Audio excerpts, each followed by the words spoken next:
My mom has entered the building. It's story time. It's story time. My childhood. Well, no. I guess like most childhoods. I thought I'd share it with these guys first. I have some pretty epic stories from my childhood. Moments when I should have died. I would say 4 or 5. Embarrassing moments. When I first saw Bill doing ninja skills. Moments of my budding geekdom. Scare. Carry on. You can look at those. So. I'll be back. Don't worry. Okay. So I was thinking taking some money for my mom to tell some embarrassing stories about my childhood. Because, Yes. I think once you hear the first story, you'll start paying the big money. So I'm looking for donations, whatever, $50 starting out. Or whatever people want to donate for the first Bill's mom story. Start getting on that now. And my mom's right outside. And she'll be in a minute. Okay. But we gotta wait for the donation to roll in before the stories are told. Any of those worth keeping? I'm gonna make copies of those.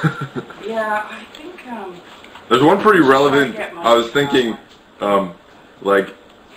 relevant to when I started hanging out with these guys. It is. But Hey, yeah, I'd be interested to see to have an illustrative story of how these guys have messed up you. How great a kid you were before you met all these guys. Okay, I'll explain. That's funny. I won't feel bad for doing that one. So I'll give you the background. I was originally born in Huntsville, Ontario, which is about 2 hours north of Toronto, in Muskoka. How long was I in Huntsville, Mom? Well, you were born there. Yeah, I know, but how long did we live there till we moved to Toronto? 3 years? Yeah, so I didn't really remember a whole lot, but... No, it's faded there. 1.5 years. Year and a half? Okay. So then I pretty much grew up in Toronto most of my life, in Scarborough. Right near the Scarborough Bluffs most of the time. My dad and my mom, both big trekkers. My mom and dad separated when I was pretty young, a year old, so I didn't really see my dad for a while. But I first started seeing my dad when I was like 6 or 7. I flew out to see him because he lived in Vancouver, and the first time I got to see the West Coast. And over the time, I realized how much of a nerd my dad was. He moved back to be closer to us, moved to North Bay, Ontario, which is about 5 hours north, and I used to travel once a month up there to see my dad. And my dad I always remember he had a 4EV6 DX100 computer, and I was like, wow, that's the coolest thing ever. And I played Warcraft and Warcraft 2 and all these old computer games. And my dad was a comic book collector, so he's how I got to read all the Batman comics. I got better stories. But I'm just trying to lay down the groundwork. You know what I'm saying? How I became a nerd. And my dad used to play D&D all the time. He had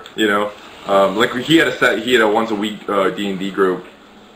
And I think the first time I played D&D when I was like 8 or 9. Yeah. And I took over playing his paladin in a second ed campaign, or maybe it was advanced. Anyway, and the first time I really started playing though was I played Hero Quest for a while. I guess my dad was trying to get me into the role of playing D&D eventually, and then my dad gave me the Advanced Dungeons and Dragons book, which is like had all the little figurines hand painted. Oh yeah, and my dad was also into Warhammer 40K, Warhammer Fantasy. And so we had all of those, and my stepmom painted a bunch of those. So, there was no way I wasn't going to turn out a nerd, So it wasn't like these guys that turned me into it. This is not something I get to bust out that often, but yeah. Seriously, the ads for Hero Quest, I saw them when I was a kid. Yeah. I've never been able to forget them. Just because it was so silly, because it was like the guys sitting around basically playing, Hero Quest, and then suddenly they'd turn into orcs and wizards or whatever, and the narration was, Hero Quest, face battling barbarians and evil magic on a quest for adventure in a maze of monsters. And that ad was on like every commercial break when I was a kid. That really